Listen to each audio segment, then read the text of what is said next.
Dreamers' Worlds by Edmond Hamilton. Weird Tales, November 1941. Swift fantasy novelet of a dreamer and his dream.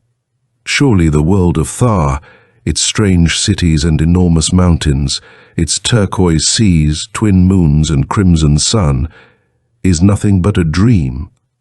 And yet... Reining in his pony on the ridge, Kal-Khan pointed down across the other sands of the dry lands that stretched in the glare of the crimson, sinking sun. "There we are, my lads," he announced heartily. "See yonder black blobs on the desert? They're the tents of the dry landers." His tall young figure was straining in the saddle, and there was a keen anticipation on his hard, merry young face. But Brusul, the squat warrior in blue leather beside him, and little Zor, the wizened third member of the trio, looked uneasily. "We've no business meddling with the Drylanders," accused brawny Brusul loudly. "Your father, the king, said we were to scout only as far west as the Dragal Mountains. We've done that and haven't found any sign of the cursed bunts in them. Our business is to ride back to Jotun now and report." "Why, what are you afraid of?" demanded Kal-Khan scoffingly. "We're wearing nondescript leather and weapons. We can pass ourselves off to the Drylanders as mercenaries from Kalbos." "Why should we go bothering the damned desert folk at all?" Brusul demanded violently. "They've got nothing we want." Little Zor broke into sniggering laughter. His wizened, frog-like face was creased by wrinkles of mirth. "Our prince has heard of that Dryland princess, old Vladimir's daughter that they call Golden Wings," he chuckled. "I'll be damned," exploded Brusul. "I might have known it was a woman. Well, if you think I'm going to let you endanger our lives and the success of our reconnaissance for a look at some desert wench, you—" "My sentiments exactly, Brusul," cried Kal-Khan merrily, and spurred forward. His pony galloped crazily down the crimson ridge, and his voice came back to them singing. "The bunts came up to Jotun long ago. The bunts fled back on the homeward track, when blood did flow. Oh, damn all wenches, here's an end of us because of your fool's madness," groaned Brusul as he caught up. "If those Drylanders find us out, we'll make fine sport for them." Kal-Khan grinned at the brawny warrior and the wizened little spy. "We'll not stay long. Just long enough to see what she looks like. This Golden Wings the desert tribes all rave about." They rode forward over the ochre desert. The huge red orb of the sun was full in their faces as it sank toward the west. Already the two moons, Qui and Quillis, were rising like dull pink shields in the east. Shadows lengthened colossal across the yellow sands. The wind was keen, blowing from the far polar lands of this world of Thar. Behind them rose the vast, dull red shoulders of the Dragal Mountains that separated the drylands from their own coastal country of Jotunland. A nomad town rose ahead, scores of flat-topped pavilions of woven black hair. Great herds of horses of the black desert strain were under the care of whooping herdsboys. Smoke of fires rose along the streets. Fierce, swarthy Drylanders whose skins were darker than the bronze faces of Kal-Khan and his companions looked at the trio with narrowed eyes as they rode in. Dryland warriors fell in behind them, riding casually after them toward Die Big Pavilion at the camp's center. "We're nicely in the trap," grunted Brusul. "Now only wit will get us out, which means we can't depend on you, Kal-Khan." Kal-Khan laughed. "A good sword can take a man where wit will stumble. Remember, now, we're from Kalbos." They dismounted outside the great pavilion and walked into it past cat-eyed Dryland sentries. Torches spilled a red flare over the interior of the big tent. Here along rows, on their mats, sat the chiefs of the desert folk, feasting, drinking, and quarreling. Upon a low dais sat old Vladimir, their highest chief. The old desert ruler was a bearded, steel-eyed warrior of 60 whose yellow skin was grizzled by sandstorm and sun. His curved sword leaned against his knee, and he was drinking from a flagon of purple Lurian wine. Kal Khan's eyes flew to the girl sitting beside the chief. He felt disappointment. Was this the famous Golden Wings? This small, slight, slender, dark-haired girl in black leather? Why, she was nothing much, mildly attractive with her smooth black hair and fine golden-skinned features, but not as pretty by half as many a wench he knew. The girl looked up. Her eyes met Kal Khan's. The stab of those midnight black eyes was like the impact of sword shock. For a moment, the Jotun prince glimpsed, a spirit thrilling as a lightning flash. Why, I see now why they rave about her, he thought delightedly. She's a tiger cat, dangerous as hell and twice as beautiful. Golden Wings' black brows drew together angrily at the open, insolent admiration on the face of Kal Khan. She spoke to her father.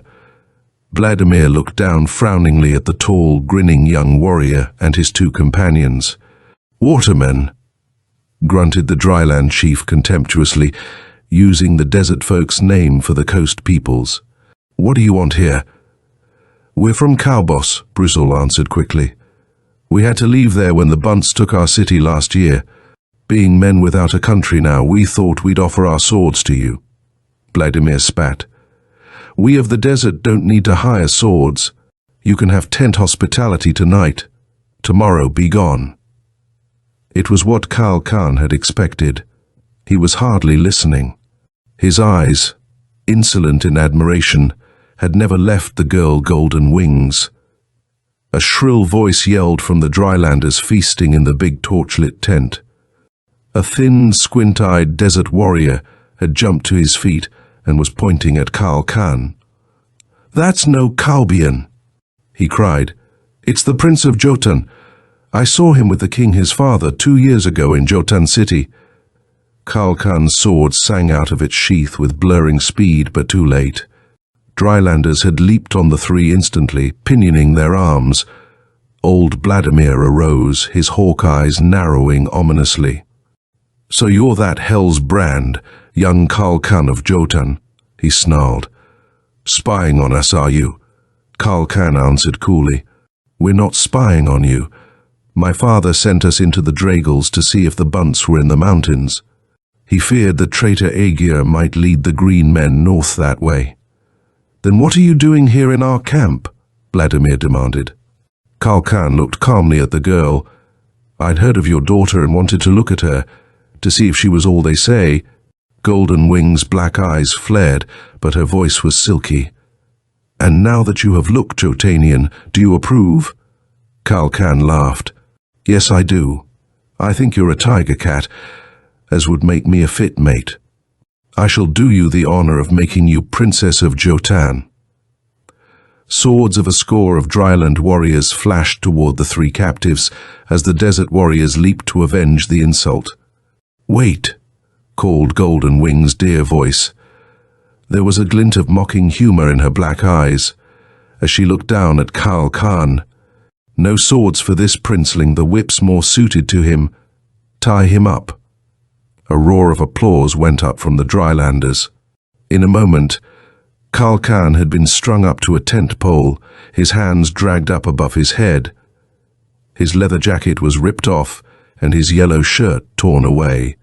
Brussel, bound and helpless, was roaring like a trapped lion as he saw what was coming. A tall drylander with a lash had come. Swish, crack. Roar of howling laughter crashed on the echo as Kal Khan felt the leather bite into his flesh. He winced inwardly from the pain, but kept his insolent smile unchanged. Again the lash cracked, and on its echo came the voice of Golden Wings, silvery and taunting. "Do you still want me for a mate, princeling?" "More than ever," laughed Khan Khan. "I wouldn't have a wench without spirit." "More!" flashed Golden Wings' furious voice to the flogger. The lash hissed and exploded in red pain along Kal Khan's back. Still he would not flinch or wince.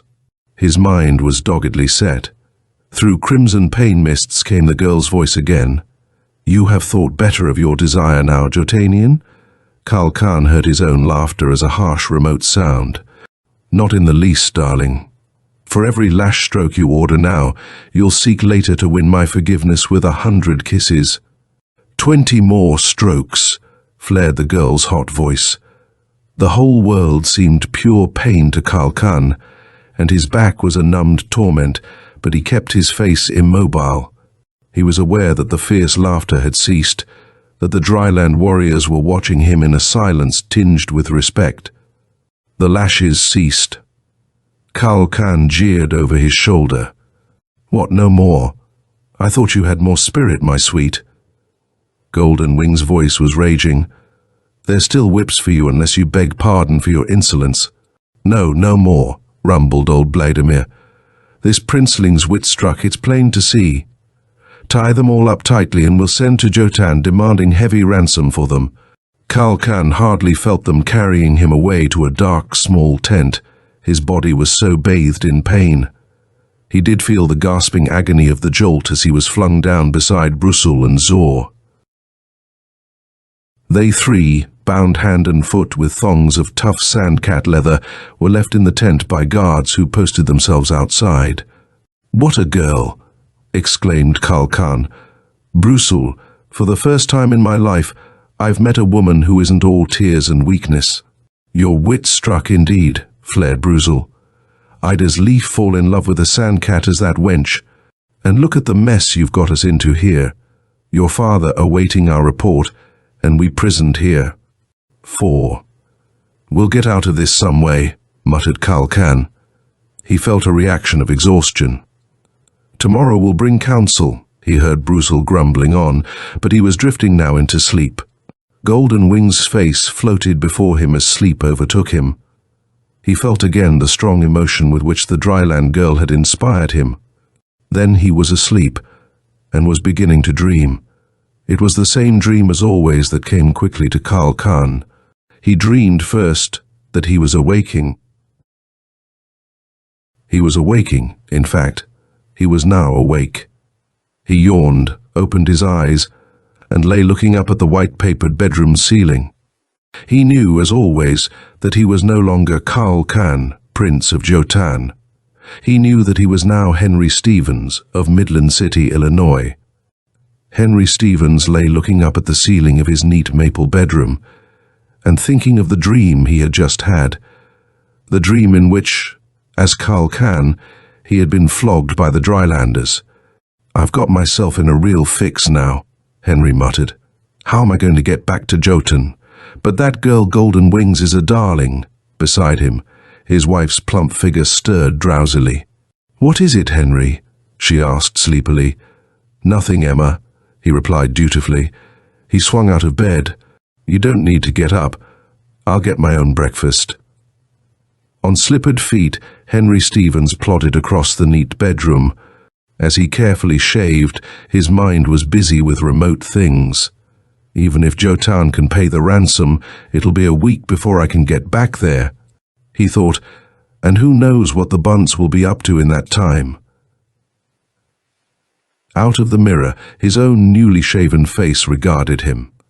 It was the thin, commonplace face of Henry Stevens, 30-year-old insurance official of Midland City, a face far different from Kal Khan's hard, bronzed, merry visage.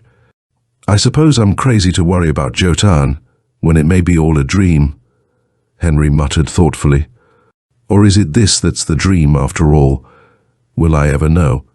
He was facing the mystery that had baffled him all his life. Was Kal Khan a dream, or was Henry Stevens the dream? All his life, Henry Stevens had been beset by that riddle.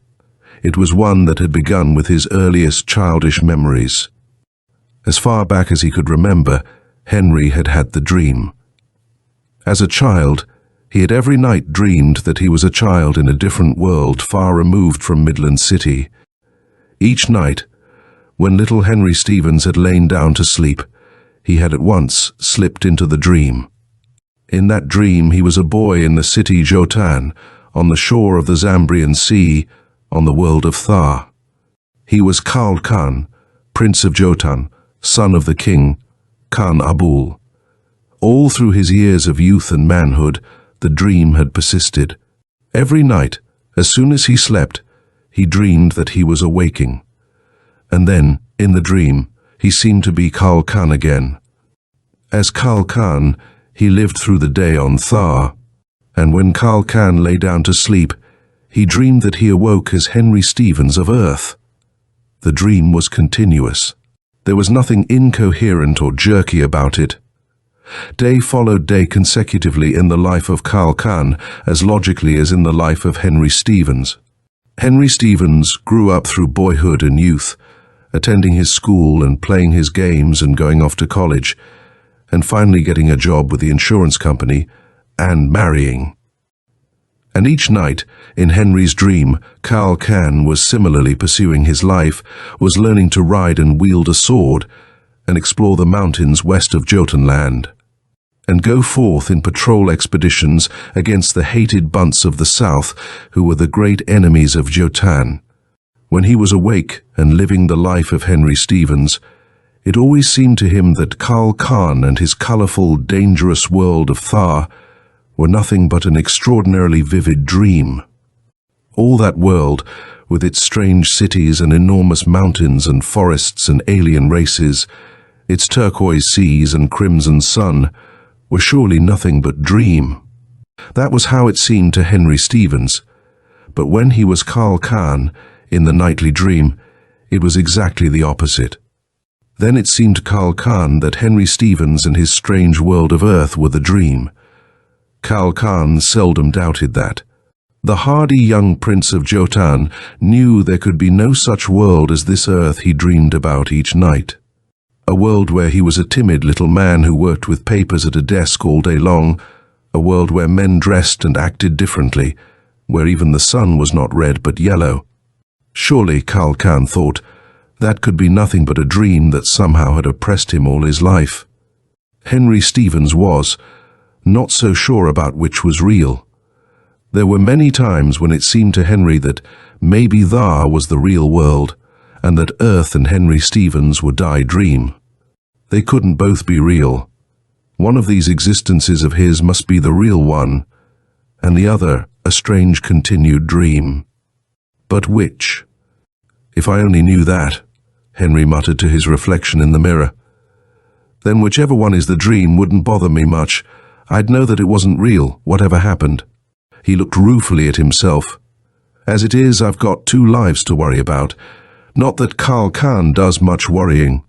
His puzzled reverie was broken by the sleepy voice of his wife, calling a mechanical warning from the bedroom. "Henry, you'd better hurry or you'll be late at the office." "Yes, Emma," he replied dutifully, and hastened his toilet. He loved his wife. At least, Henry Stevens loved her, whether or not Henry was real. But golden wings, there was a girl. His pulse still raced as he remembered her beauty, when he had seen her through Kal Khan's eyes. How the devil was Kal Khan going to get out of the trap into which the girl's beauty had led him? He couldn't guess what the reckless young prince would do. For Kal Khan and Henry Stevens had nothing in common in their personalities. "Oh, forget it," Henry advised himself irritably. "Thar must be a dream. Let Kal Khan worry about it when the dream comes back tonight." But he couldn't forget so easily. As he drove to town in his sedate black coupe, he kept turning the problem over in his mind. And he found himself brooding about it that afternoon over his statements, at his desk in the big insurance office. If Kal Khan didn't get away, his father might send an expedition out of Jotan to search for him. And that would weaken Jotan at a time when the bunts were menacing it. He must... "Stevens, haven't you finished that Blaine statement yet?" demanded a loud voice beside his desk. Henry started guiltily. It was Carson, the wasp-like little office manager, who stood glowering down at him.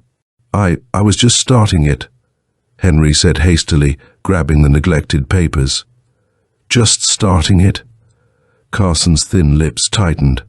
"Stevens, you've got to pull yourself up. You're getting entirely too dreamy and inefficient lately. I see you sitting here and staring at the wall for hours.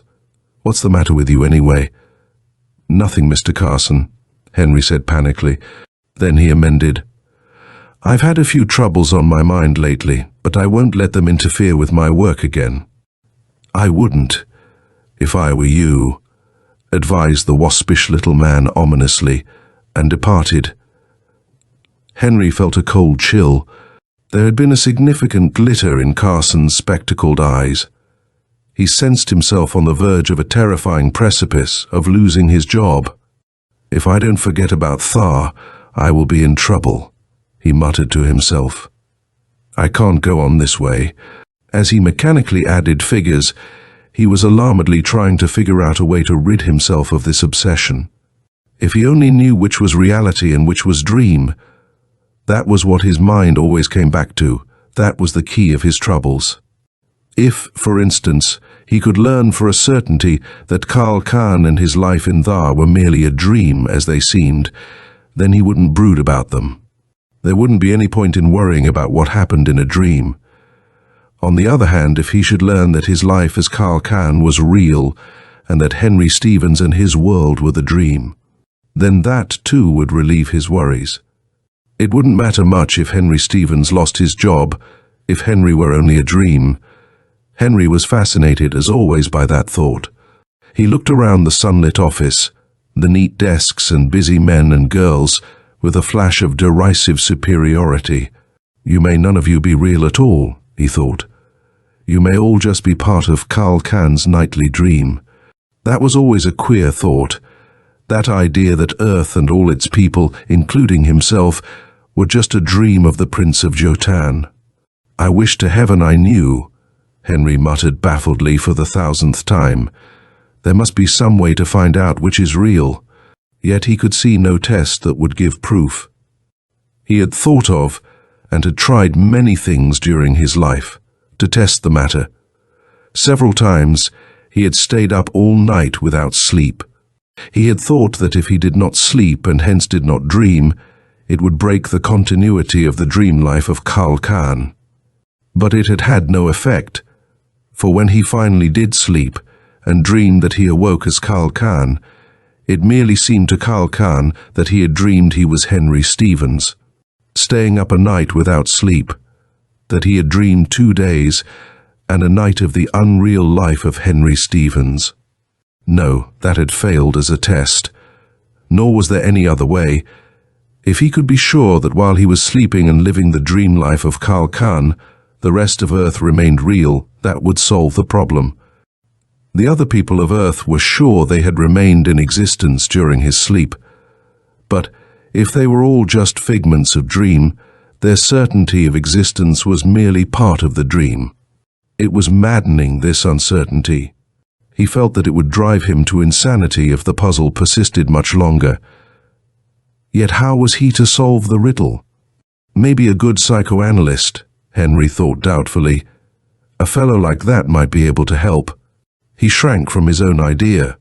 It would mean telling the psychoanalyst all about his dream life. And that was something he had not done for years, not since he was a small boy. When he was a boy, Henry Stevens had confidently told his family and chums all about his strange dreams, how each night when he slept he was another boy, the boy Karl Khan in Jotan, on the world Thar. He had told them in detail of his life as Karl Khan, of the wonderful black city Jotan, of the red sun and the 2 pink moons. His parents had at first laughed at his stories, then had become worried, and finally had forbidden him to tell any more such falsehoods. They had put it all down to a too vivid imagination, and his boyhood chums had jeered at his tales, admiring his ability as a liar but rudely expressing their opinions when he had earnestly maintained that he did dream it all every night. So Henry had learned not to tell of his dream life. He had kept that part of his life locked away, and even Emma had never heard of it. But still, if a psychoanalyst could help me find out which is real, he thought desperately, it'd be worth trying. That afternoon when his work was finished, Henry found himself entering the offices of a Dr. Willis Thorne, whom he had heard of as the best psychoanalyst in the city. He had made an appointment by telephone. Dr. Thorne was a solidly built man of 40, with the body of a football player and calm, friendly eyes. He listened with quiet attention as Henry Stevens, slowly at first, and then more eagerly, poured out his story. "And you say the dream continues logically, from night to night?" Dr. Thorne asked. "That's strange. I've never heard of a psychosis quite like that." "What I want to know is, which is real?" Henry blurted.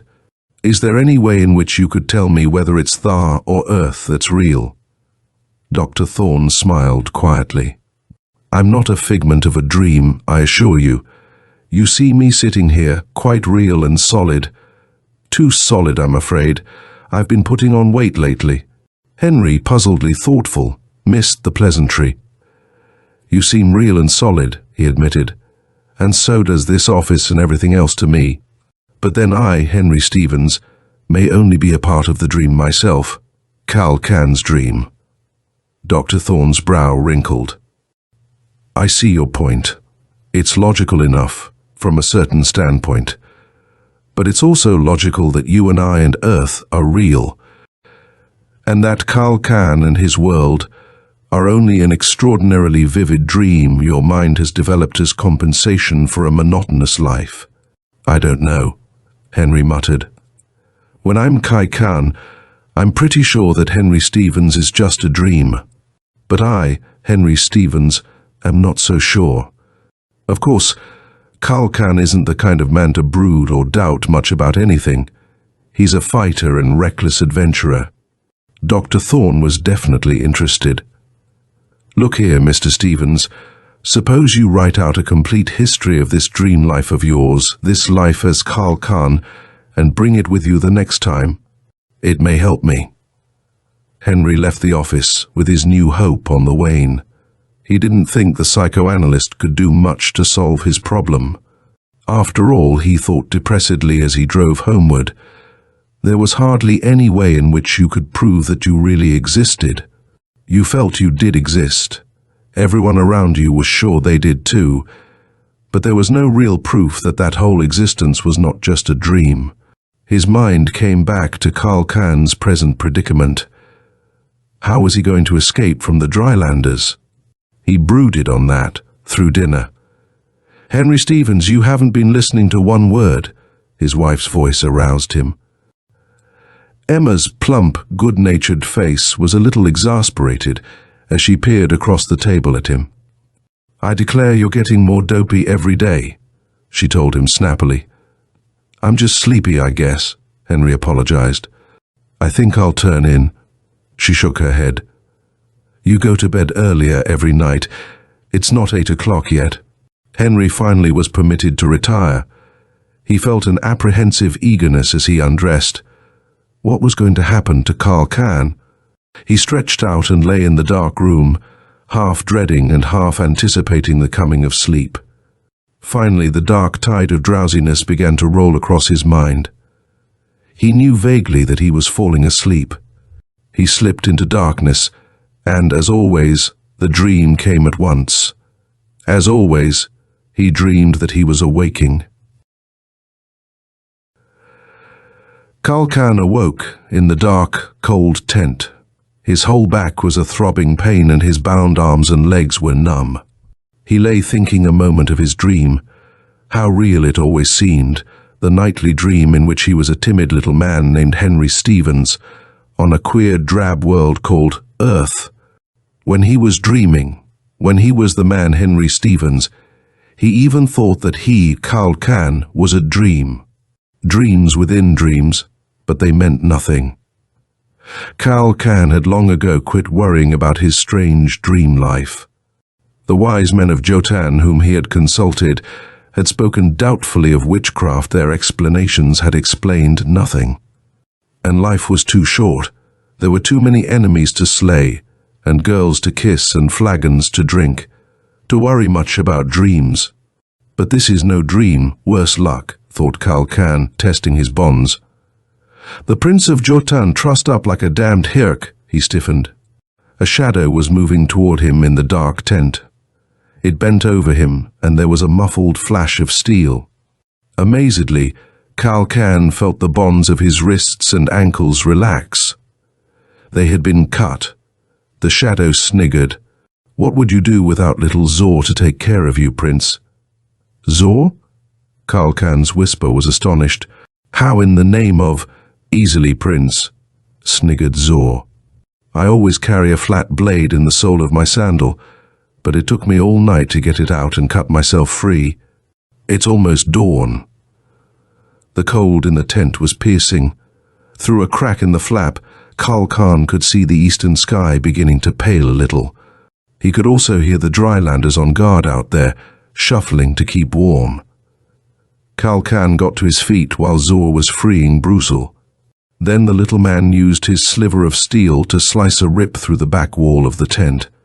They three slipped out into the starry darkness. Kal Khan chuckled a little to himself as he remembered how his dream self, the man Henry Stevens in that dream world, had worried about his plight.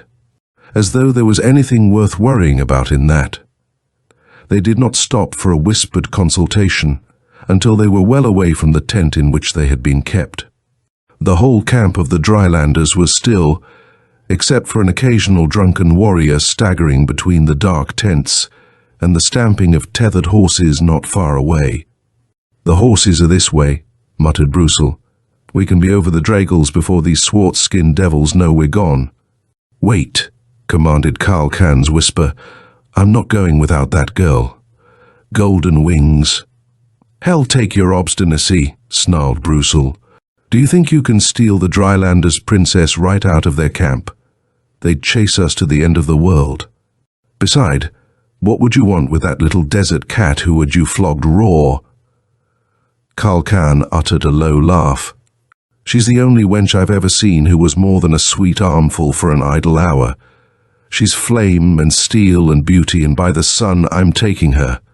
You two get horses and wait by the edge of the camp yonder. I'll be along." He hastened away before they could voice the torrent of objections on their lips. He had taken Zor's hiltless knife. Kal Khan made his way through the dark tents to the big pavilion of the Dryland chief. He silently skirted its rear wall, stopping here and there to slash the wall and peer inside. Thus he discovered the compartment of the pavilion in which the girl slept. It had a guttering copper night lamp, whose flickering radiance fell on silken hangings and on a low mass of cushions on which she lay. Golden Wing's dark head was pillowed on her arm, her long black lashes slumbering on her cheek. Coolly, Kal Khan made an entrance. He delayed to cut strips from the silken hangings and then approached her. His big hand whipped the silken gag around Golden Wing's mouth and tied it before she was half awake. Her eyes blazing raging as she recognized him, and her slim silken figure struggled in his grasp with wildcat fury. Kal Khan was rough and fast. He got the silken bonds around her hands and feet, and then drew a breath of relief. "Now we ride for Jotan, my sweet," he whispered mockingly to her as he picked up her helpless figure. Golden Wing's black eyes blazed into his own, and he laughed. He kissed her eyelids. "This will have to serve as proof of my affections until we can take this damned gag off, my dear," he mocked.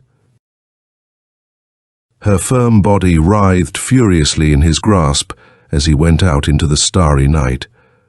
Silently, bearing the girl easily, he made his way through the sleeping camp. Stamping shadows loomed up at the camp edge, awaiting him. Brussel and Zor had horses, and the little spy handed Kal Khan a stolen sword.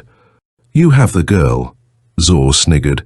"Even I could not make a theft so daring to steal the Drylanders' princess out of their own camp." "We haven't got her out yet, and it's far to Jotan," snarled Brussel. "Let's get out of here." Kal Khan vaulted into the saddle and drew Golden Wing's struggling silken figure across the saddlebow. They walked their horses softly eastward till they were out of earshot of the camp, and then they spurred into a gallop. The cold dawn wind whistled past Kal Khan's face. Far ahead, the black bulk of the Dragals loomed against the paling sky. He took the gag from Golden Wing's mouth. In the growing light, the cold anger of the girl's face flared at him. "Dog of Jotan," she panted, "you'll be staked out in the desert to die the sun death for this crime." "I didn't free your mouth for words, my dear," replied Kal Khan. "But for this." Her lips writhed under his kiss. His laughter pealed bade on the wind as he straightened again in the saddle. Golden Wings sobbed with rage. "You'll not be killed at once," she promised breathlessly. "It will take time to think up a death appropriate for you. Even the sun death would be too easy." "That's the way I like to hear a girl talk," applauded Kal Khan. "Hell take these wenches who are all softness and whimpers. We'll get along, my pet." They were still far from the first ridges of the Dragals when the crimson sun came up to light their way. Brussel turned his battered face back to stare across the ochre sands, and then swore and pointed to a remote, low wisp of dust back on the western horizon. "There they come. They're following our tracks, curse them." "We can lose them when we reach the mountains," Kal Khan called easily. "Faster!" "You'll never reach the Dragals," taunted Golden Wings, eyes sparkling now. "My father's horses are swift Jotun dogs." They spurred on. The first low red ridges of the Dragals seemed tantalizingly far away. The sun was rising higher, and its blistering heat had already dispelled the coolness of dawn. The crimson orb hung almost directly overhead, and they were still hours from the ridges when Zor's pony tripped and went down. It rolled with a broken neck as the little man darted nimbly from the saddle. Kal Khan reined up and came riding back. The dust cloud of their pursuers was ominously big and close. "Ride on," Zor cried, his wizened face unperturbed. "You can make the ridges without me." "We can't make them," Kal Khan denied coolly. "And it's not our way to separate in face of danger." He dismounted. Golden Wings was looking westward with exultation in her black eyes. "Did I not tell you I'd see you caught?" she cried. Kal Khan cut free her hands and feet. He reached up and set his lips against hers bruisingly. Then he stepped back, releasing her. "You can ride back and meet your father's warriors with the glad news that we're here for the taking, my sweet," he told her. "You're letting her go," yelled Brussel. "We could hold her hostage." "No," declared Kal Khan. "I'll not see her harmed in the fight." He laughed up at her, as she sat in the saddle looking down at him with wide, strangely bewildered eyes. "Too bad I couldn't get you to Jotan with me, my little desert cat. But you'll have the pleasure of seeing us killed. Tell your father's warriors to come with their swords out."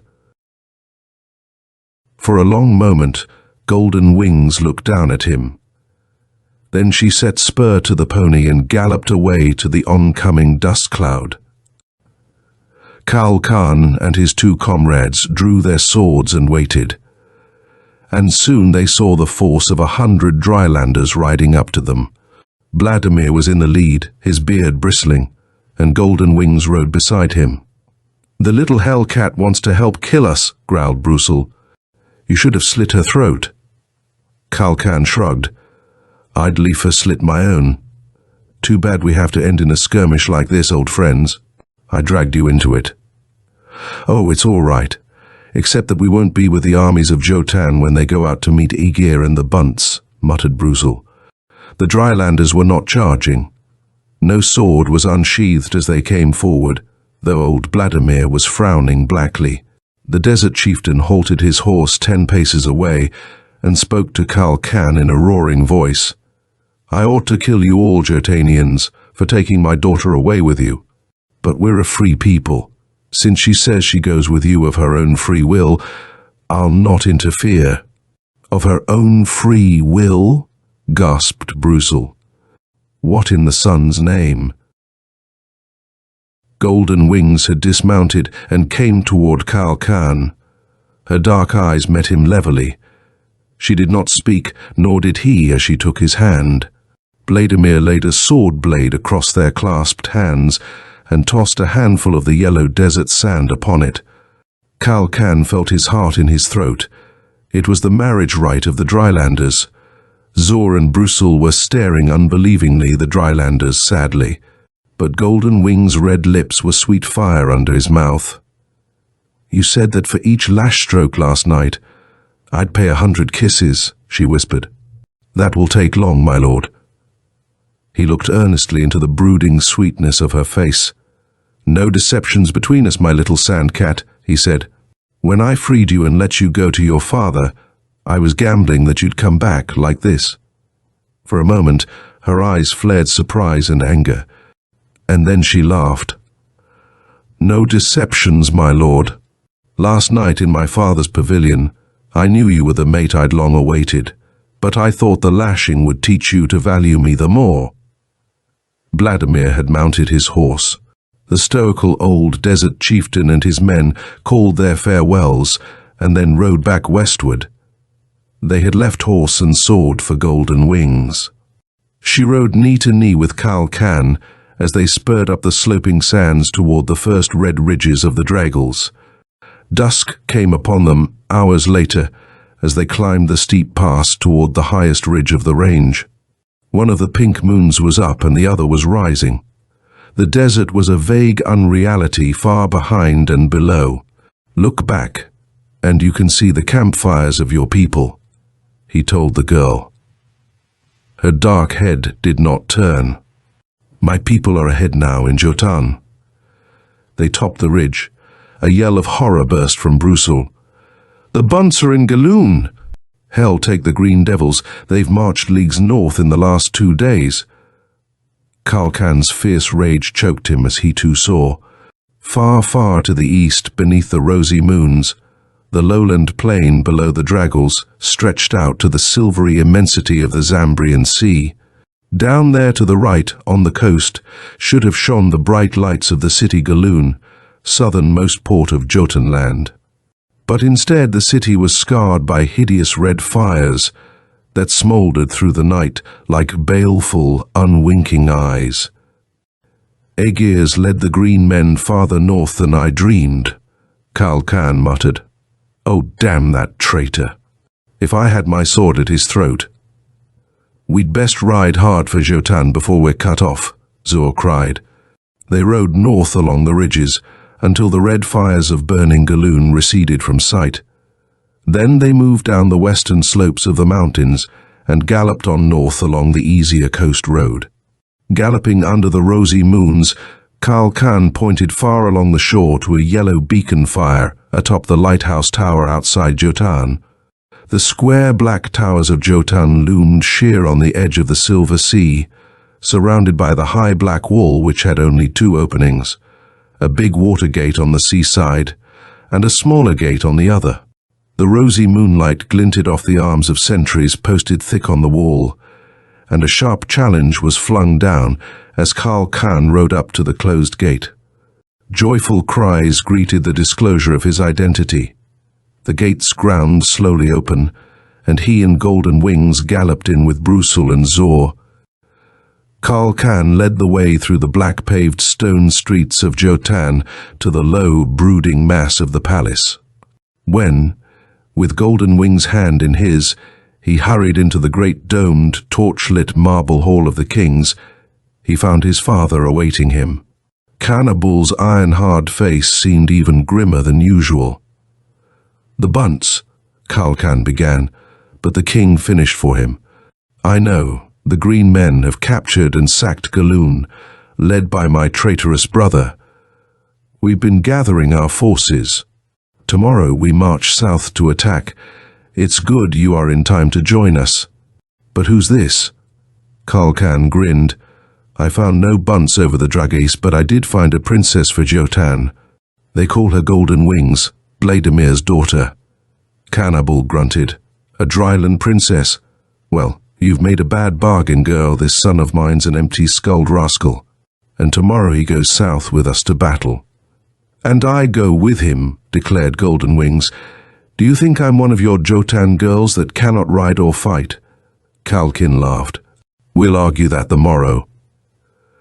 Later that night, in his great chamber of seaward windows, with golden wings sleeping in his arms, Karl Khan also slept. Henry Stevens brooded as he sat waiting in the office of the psychoanalyst the next afternoon. Things couldn't go on this way. He'd been reprimanded twice this day by Carson for neglect of his work. Since he'd awakened this morning, the danger to Jotan had been obsessing his thoughts. It was queer, but he had had more time to reflect upon the peril than had Karl Khan himself in the dream. "You can go in now, Mr. Stevens," smiled the receptionist. Dr. Thorne's alert young eyes caught the haggardness of Henry's face, but he was casual as he pushed cigarettes across the desk. "You had the same dream last night?" he asked Henry. Henry Stevens nodded. "Yes, and things are getting worse over there in Thar. The Bunts have taken Galoon in some way, and Aegir must be planning to lead them on against Jotan." "Aegir?" questioned the psychoanalyst. Henry explained. "Aegir was Karl Khan's uncle, the younger brother of Khan Abul. He's a renegade to Jotan. He fled from there about 4 Thar years ago, after Khan Abul discovered his plot to usurp the throne. Since then, he's been conspiring with the Bunts." Henry took a pencil and drew a little map on a sheet of paper. It showed a curving, crescent-like coast. "This is the Zambrian Sea," he explained. "On the north of this indented gulf is Jotun, Karl Khan's city. Away to the south here across the gulf is Buntland, where the barbarian green men live. On the coast between Buntland and Jotan are the independent city of Kaubos and the southernmost Jotanian city of Galoon. When my uncle Aegir fled to the Bunts," Henry went on earnestly, "he stirred them up to attack Kaubos, which they captured. We've been planning an expedition to drive them out of there. 5 days ago I rode over the Dragal Mountains with 2 comrades to reconnoiter a possible route by which we could make a surprise march south. But now the Bunts are moving north and have sacked Galoon. There's a big battle coming." Henry paused embarrassedly. He had suddenly awakened from his intense interest in exposition to become aware that Dr. Thorne was not looking at the map, but at his face. "I know it all sounds crazy to talk about a dream this way," Henry mumbled, "but I can't help worrying about Jotan. You see, if it turned out that Thar was real and that this was the dream—" He broke off again, and then finished with an earnest plea. "That's why I must know which is real, Thar or Earth, Karl Khan or myself," Dr. Thorne considered gravely. The young psychiatrist did not ridicule Henry's bafflement, as he'd half expected. "Look at it from my point of view," Thorne proposed. "You think it's possible that I may be only a figment in a world dreamed by Karl Khan each night. But I know that I'm real, though I can't very well prove it." "That's it," Henry murmured discouragedly. "People always take for granted that this world is real. They never even imagine that it may be just a dream. But none of them could prove that it isn't a dream." "But suppose you could prove that Thar is a dream," Thorne pursued. "Then you'd know that this must be the real existence." Henry considered. "That's true, but how can I do that?" "I want you to take this memory across into the dream life with you tonight," Dr. Thorne said earnestly. "I want you, when you awake as Karl Khan, to say over and over to yourself, 'This isn't real. I'm not real. Henry Stevens and Earth are the reality.'" "You think that will have some effect?" Henry asked doubtfully. "I think that in time your dream world will begin to fade, if you keep saying that," the psychoanalyst declared. "Well, I'll try it," Henry promised thoughtfully. "If it has any effect, I'll be sure then that Thar is the dream." Dr. Thorne remarked, "Probably the best thing to happen would be if Karl Khan got himself killed in that dream life. Then, the moment before he died, the dream of Thar would vanish utterly as always in such dreams." Henry was a little appalled. "You mean Thar and Jotan and Golden Wings and all the rest would be gone forever?" That's right, you wouldn't ever again be oppressed by the dream, encouraged the psychoanalyst. Henry Stevens felt a chill as he drove homeward. That was something he hadn't foreseen, that the death of Kal Khan in that other life would destroy Thar forever if Thar was the dream. Henry didn't want that. He had spent just as much of his life in Thar as Kal Khan as he had done here on Earth. No matter if that life should turn out to be merely a dream, it was real and vivid, and he didn't want to see it utterly destroyed. He felt a little panic as he pictured himself cut off from Thar forever, never again riding with Brusul and Zor on crazy adventure, never seeing again that brooding smile in Golden Wings' eyes, nor the towers of Jotan brooding under the rosy moons. Life as Henry Stevens of Earth, without his nightly existence in Thar, would be tame and profitless. Yet he knew that he must once and for all settle the question of which of his lives was real, even though it risked destroying one of those lives. "I'll do what Dr. Thorne said when I'm Kal Khan tonight," Henry muttered. "I'll tell myself Thar isn't real and see if it has any effect." He was so strung up by anticipation of the test he was about to make that he paid even less attention than usual to Emma's placid account of neighborhood gossip and small household happenings. That night, as he lay, waiting for sleep, Henry repeated over and over to himself the formula that he must repeat as Kal Khan. His last waking thought, as he drifted into sleep, was of that. Kal Khan awoke with a vague sense of some duty oppressing his mind. There was something he must do or say. He opened his eyes to look with contentment upon the dawn-lit interior of his own black stone chamber in the great palace at Jotan. On the wall were his favorite weapons, the sword with which he'd killed a sea dragon when he was 14 years old, the battered shield with the great scar which he had borne in his first real battle. Golden Wings stirred sleepily against him, her perfumed black hair brushing his cheek.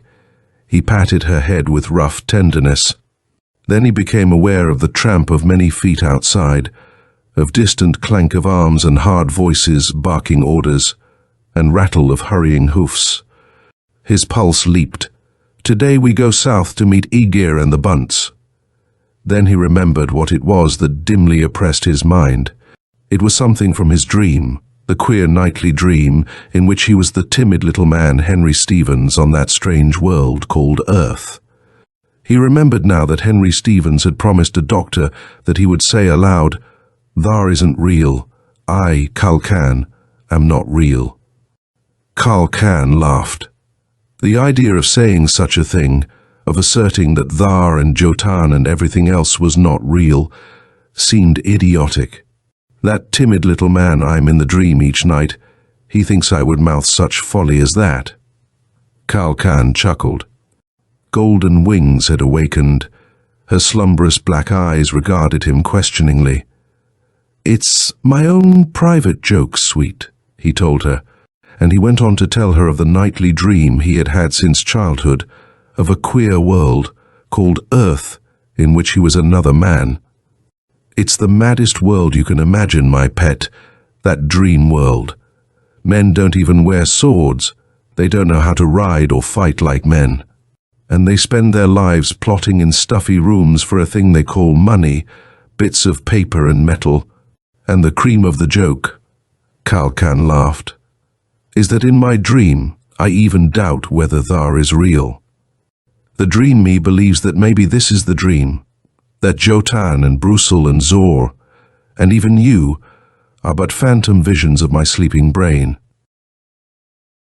He rose to his feet. "Enough of dreams and visions. Today we ride to meet Aegir and the Bunts. That is no dream." 10,000 strong massed the fighting men of Jotan later that morning, outside the walls of the city. Under the red sun their bronzed faces were sternly confident and eager for battle. Carnabul rode out through their ranks, with his captains behind him in full armor. Kal Khan was among them, and beside him rode Golden Wings. The desert princess had fiercely refused to be left behind. Their helmets flashed in dye-red sunlight, and the cheers of the troops were deafening as Carnabul spoke to his captains. Aegir's main force is already 10 leagues north of Galoon, he told them. There's talk of some new weapon which the Bunts have, with which they claim to be invincible. So we're going to take them by surprise. I'll lead our main force of 8,000 archers and spearmen south along the coast road, the king continued. My son, you will take our 2,000 horsemen and ride over the first ridge of the Dragals, then ride south 10 leagues. We'll join battle with the Bunts down on the coastal plain, and you can come down from the Dragals and strike their flank. And the gods will be against us if we don't roll them up and destroy them as our forefathers did generations ago. Carnabul led the troops down the coast road, and as they marched along they roared out the old fighting song of Jotun. The Bunts came up to Jotun long ago. Hours later, Kalkan sat his horse amid a thin screen of brush high in the red easternmost ridge of the Dragals, leagues south of Jotun. Golden Wings sat her pony beside him, and their 2,000 horsemen waited below the concealment of the ridge. Down there below them, the red slopes dropped into a narrow plain between the mountains and the blue Zambrian. Far southward, a pall of black smoke marked the site of sacked Galoon, and from there, something like a glittering snake was crawling north along the coast. My uncle Aegir and his green devils, muttered Kalkan. Now where are father and our footmen? See, they come, Golden Wings cried, pointing northward eagerly. In the north, a glittering serpent of almost equal size seemed crawling southward to meet the advancing Bunt columns. Your desert eyes see well, declared Kalkan. Now we wait. The two armies drew closer to each other. Horns were blaring now down in the Bunt columns, and the green bowmen were hastily forming up in double columns, a solid, blocky formation. More slowly they advanced. Trumpets roared in the north, where the footmen of Jotun marched steadily on. Faintly to the two on the ridge came the distant chorus. The Bunts fled back on the homeward track. When blood did flow. There is my uncle, damn him, exclaimed Kalkan, pointing. He felt the old bitter rage as he saw the stalwart, bright-helmed figure that rode with a group of Bunts at the head of the Green Men's army. He leads them to the battle, he muttered. He never was a coward, whatever else he is. But today I will wipe out his menace to Jotun. They are fighting, Golden Wings cried, with flaring eagerness. Clouds of arrows were whizzing between the two nearing armies as Jotun archers and Bunt bowmen came within range. Men began to drop in both armies, but in the Jotun army 4 fell for every stricken Bunt. Something's wrong, Kalkan cried. Every man of ours who is even touched by an arrow is falling. I can't. Poison, hissed Golden Wings. The air using poisoned arrows. It's a trick I've heard of the nameless men of the far north. Kalkan stared unbelievingly. Even the Bunts wouldn't use such hideous means. Yet my uncle is ruthless. Red rage misted his brain, and his voice was an unhuman roar as he turned and shouted to his tensely waiting horsemen. Our men are being slain by foul magic, he yelled. Down upon them we strike for Jotun. It was as though he and Golden Wings were riding the forefront of a human avalanche as they charged down the steep slope to the battle. They smashed home into the flank of the Bunts. The green men gave way in surprise and momentary terror. Kalkan's sword whipped like a lash of light among ugly green heads and thrusting spears. As always in a fight, he moved by pure instinct rather than by conscious design. Yet he kept Golden Wings a little behind him. The girl was fiercely wielding her light sword against those on the ground, who sought to hamstring Kalkan's horse with spear or sword. His riders were yelling shrilly. The crazy confusion of the battle took on definite pattern. The Bunts had recoiled from the unexpected attack, but Aegir was reforming them. Kalkan shouted and spurred to get at Aegir. He could see his uncle's giant form, his cynical, powerful face under his helmet, and could hear his bull voice directing the reforming of the bunt columns. But he could not smash through the mad melee toward Aegir. And now poisoned bunt arrows were falling, dropping men from their saddles. Brusil had reached him, was shouting to him, "Prince, your father is slain, one of those hellish arrows." Kalkan's heart went cold for a moment. He hardly heard Brusil's hoarse voice shouting on, "We can't face those poisoned shafts here in the open. Unless we fall back, they'll cut us down from a distance like grain in harvest time." Kalkan groaned.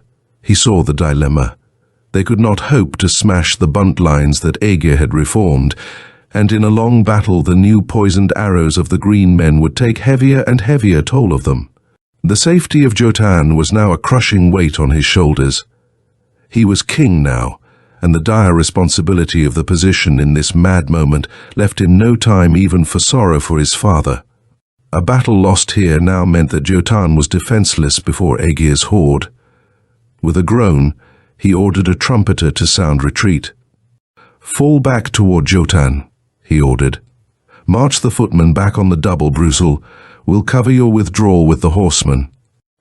Through the long hot hours of that afternoon, the bitter-writing retreat surged back northward to Jotun. The bunt columns followed closely, the green men howling with triumph. Ever and again, Kalkan and his riders charged back against the pursuing bunts and smashed their front lines, making them recoil. Each time, empty saddles showed the toll of the poisoned shafts. Sunset was flaring bloodily over the Dragles when they came back by that bitter way to the black towers of Jotun. Footsore, reeling with fatigue, Brusil's spearmen marched through the gate into the city. One last charge back at the bunts made Kalkan with the horsemen. He rode back then with Golden Wings, who was swaying in her saddle. They too were the last of the riders to enter the city. The great gates hastily ground shut, as sweating men labored in the dusk at the winches, through the loopholes of the guard towers. Kalkan looked out and saw the bunt hordes outside, spreading to encircle the whole land side of Jotun. "They have now 4 fighting men to every one of ours," he muttered through his teeth. "We are in a trap called a city." He was staggering, his face grimed and smeared with sweat and dust and blood. Golden Wings pressed his arm in complete faith. "It was only the foul trick of the poisoned arrows that defeated Tiz," she exclaimed.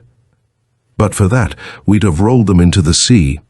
"We have Aegir to thank for that," rasped Kalkan.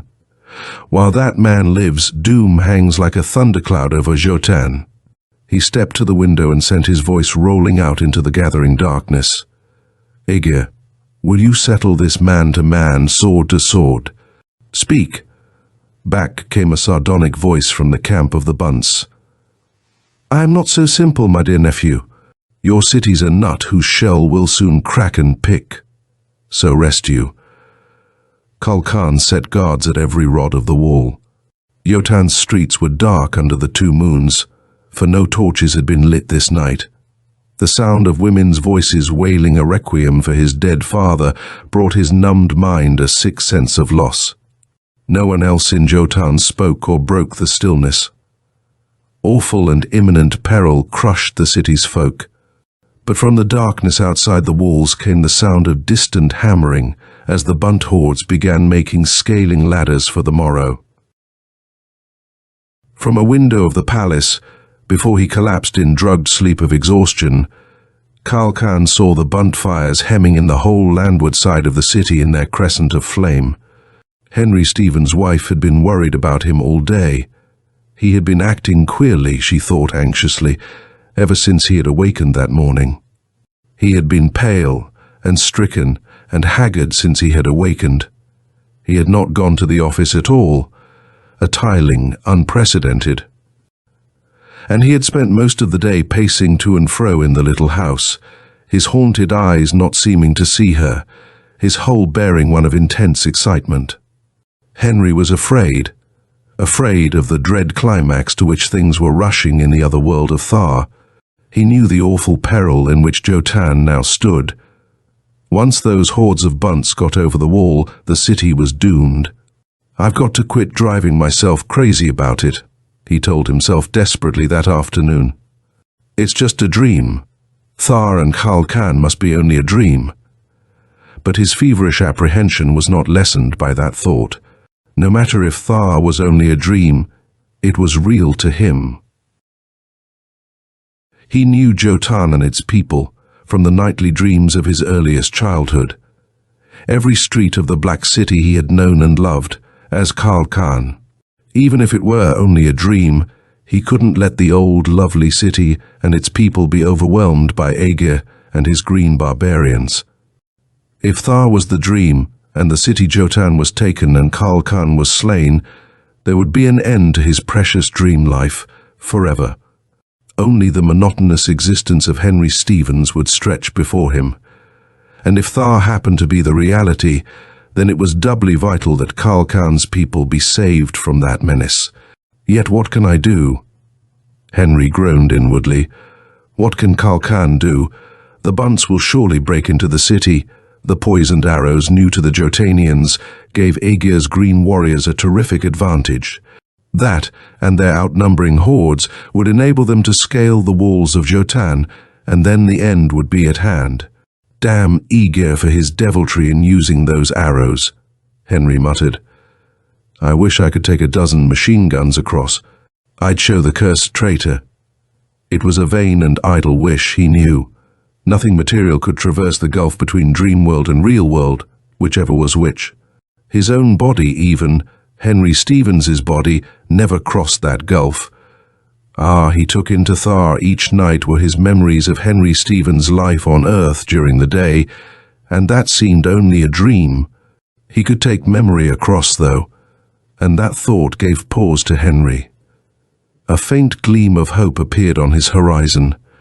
As Khal Khan, he would remember everything that he did or learned now as Henry Stevens.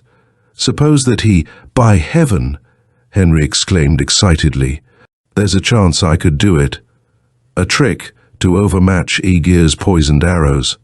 His wife watched him puzzledly as he pored excitedly over certain volumes of their encyclopedia. She saw him hastily jot down notes, and then for a long time that evening he sat, moving his lips, apparently memorizing. Henry was vibrant with excitement and hope. He, Henry Stevens of Earth, might be able to save Khal Khan's city for him. If Khal Khan will only do it, he thought prayerfully. If he won't just ignore it as dream, waiting tensely for sleep that night. Henry repeated over and over to himself the simple formula he had gleaned from the encyclopedia. Khal Khan must try it, he told himself desperately. Sleep came slowly to him, and as he fell asleep, he knew that in his dream he would wake to what might be the last day of Jotan's existence. Khal Khan awoke with that thought from his dream vibrating in his mind like an ominous tolling. "The last day of Jotan," he whispered. "By all the gods, no!" Fiercely the tall young prince rose and buckled on his sword. It was just dawn, and sea mists shrouded all the city outside in grey fog. Golden Wings still lay sleeping. Khal Khan heard a persistent hammering from out in the fog as he went down to the lower level of the palace. Brusul, in full armor, came stalking up to him. "All's quiet," reported the brawny captain. "The bunts are still working away at their cursed scaling ladders. When they are ready, they'll deer the walls of our men with their damned poisoned arrows, and then come over." Khal Khan went out with him and inspected their defenses. As he supervised the placing of their fighting men around the wall and gave the white-faced people rough encouragement, something oppressed Khal Khan's mind, something he should be doing for the defense of the city.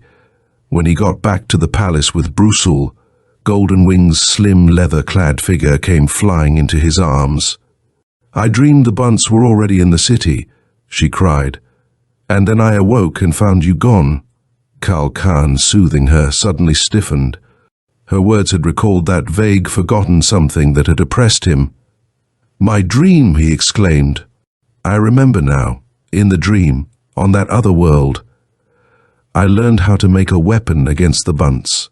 It had all come back to him now, the dream in which Henry Stevens had feverishly memorized a formula out of the science of that dream world of Earth, to help him in his struggle against the bunts. For a moment, Kal Khan clutched at new hope. Then his eagerness faded. After all, that was only a dream. Henry Stevens and Earth and its science were only an insubstantial vision of his sleeping mind, and nothing that he learned in that could be of any value. I could wish you'd dreamed away the bunts entirely, Brussel was saying dryly. Unfortunately, they're still outside and it won't be many hours before they attack. Kal Khan was not listening. His mind was revolving the simple formula that Henry Stevens had desperately memorized in the dream. It wouldn't work, he thought.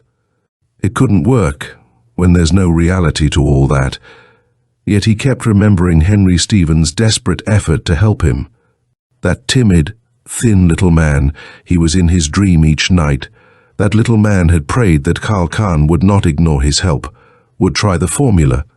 Kal Khan reached decision. I'm going to try it, the thing I learned in the dream, he told the others. Brussel stared. Are you wit-struck? Dreams won't help us now. How could a dream weapon be of any use? I'm not so sure now it was a dream, Kal Khan muttered. Maybe this is the dream after all. Oh, hell, take all speculations, dream or reality, I'm going to try this thing. He shot orders. Bring all the charcoal you can find, all the sulfur from the street of the apothecaries, and all of the white crystals we use for drying fruits. Those crystals were called saltpeter in the dream. Scared, wondering men brought the materials to the palace. There, Brussel and Zor and Golden Wings watched mystifiedly as Kal Khan supervised their preparation. He remembered clearly the formula that Henry Stevens had memorized in the dream. He had the men pound and pulverize and mix, until a big mass of granular black powder was the result.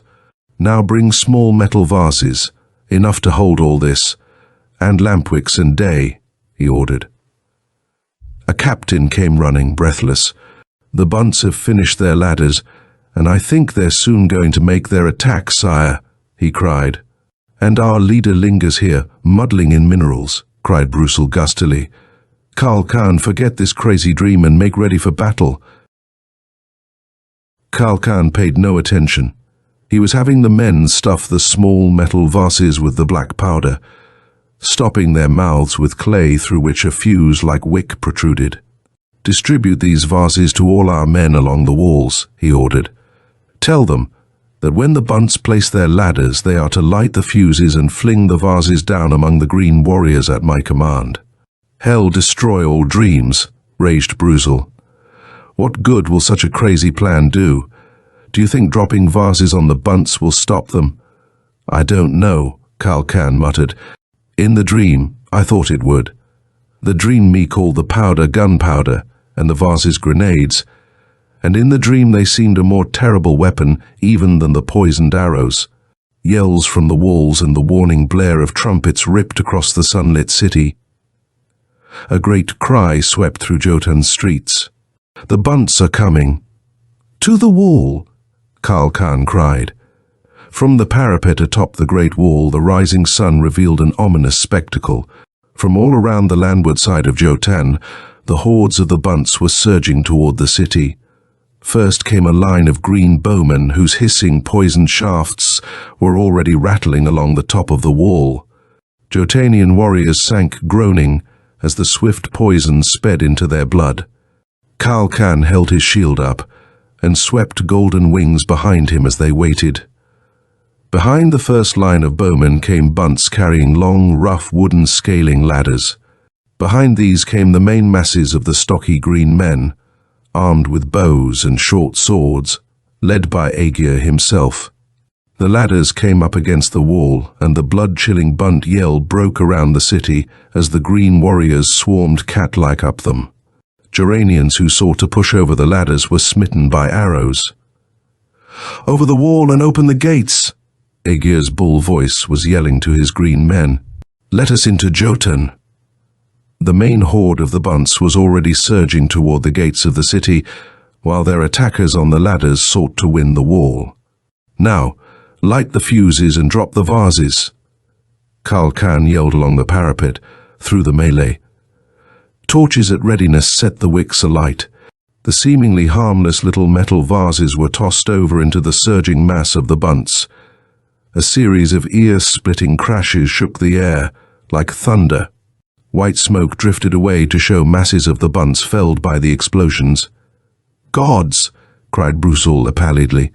"Your dream weapon is thunder of heaven itself." "Magic!" yelled the bunts, shrinking back aghast from their own dead, tumbling in panic off the ladders. "Flee, brothers!"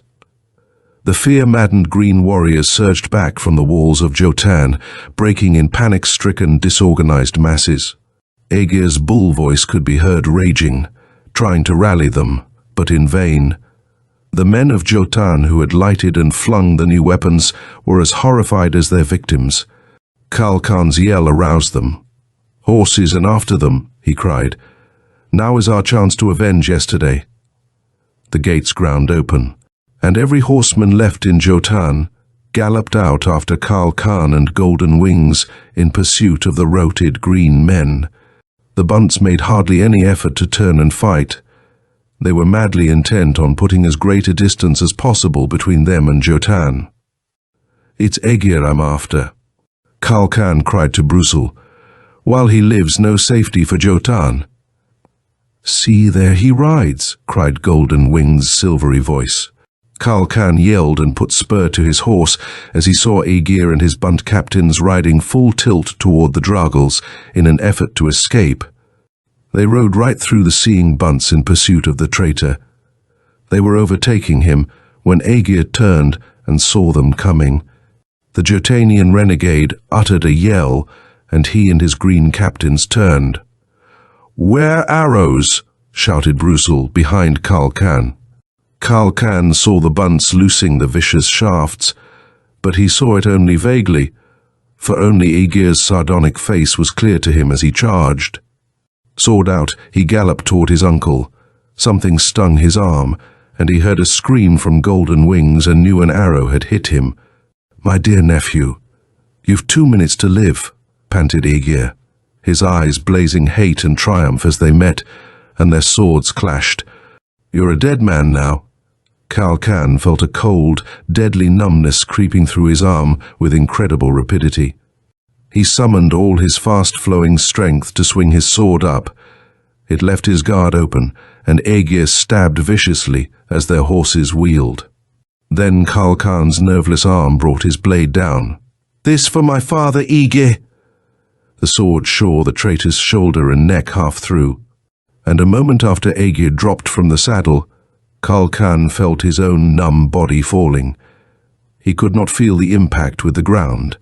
His mind was darkening and everything was spinning around. It was as though he whirled in a black funnel and was being sucked down into its depths, yet he could still hear voices of those bending over him. Kal Khan. That was Golden Wings, he knew. He tried to speak up to them out of the roaring darkness that was engulfing him. Jotan, safe now with Aegir gone. The kingship to Brusul. Golden Wings. He could not form more words. Kal Khan knew that he was dying. But he knew at last that Thar was not a dream, for even though his own life was passing, nothing around him was vanishing.